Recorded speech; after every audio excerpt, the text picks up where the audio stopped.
Кој стои зад сценариото за дестабилизација? Ова прашање го отворија опозицијските пратеници од албанскиот блок. Тврдат дека власта намерно се обидува да создаде клима на тензија, нетрпеливост и недоверба помеѓу етничките заедници со јасна цел да се обвинат албанците за обид за нарушување на соживотот.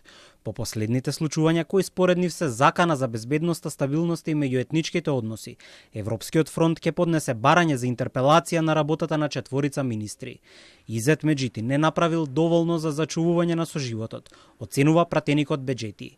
Опозицијата бара одговори и за палењето на деловни објекти и имот во Куманово, како и сквернавењето на знамиња и постапувањето на полициските службеници во тие случаи.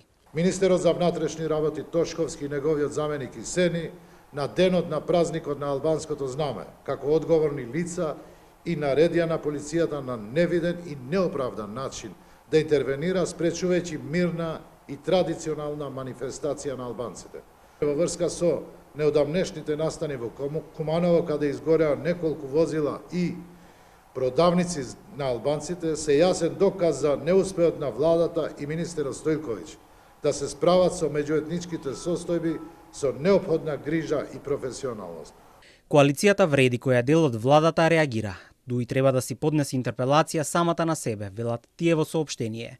Пратениците на Дуи и Европскиот фронт неодговорно се однесуваат кон граѓаните и нивната иднина, а ова е предвидлив чекор после оркестрираното и организирано нарушување на мирното славје на денот на албанското знаме, се вели во нивната реакција.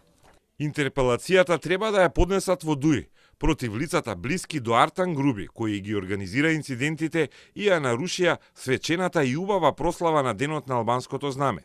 Креираа проблеми и сега вината ја префрлуваат на друг. Дуи ги организираше проблемите и инцидентите. Креираат проблем, ги изложуваат граѓаните на ризик, ги оставаат на немилост, бегаат од нив и на крај се обидуваат да користат политички поени. Владата не е во состојба да спроведе уставни измени и да го продолжи европскиот пат на Македонија, тврдат пратениците на Европскиот фронт и обвинуваат дека поради тоа се создава вештачка криза, а со одговор се јавија и од ВМРО ДПМН. СДСМ и Дуи се исплашени од Панче Тошковски, затоа што не им поминува ниту едно црно сценарио, кое го смислија за дестабилизација на државата, се вели во партиското соопштение на владеачката партија.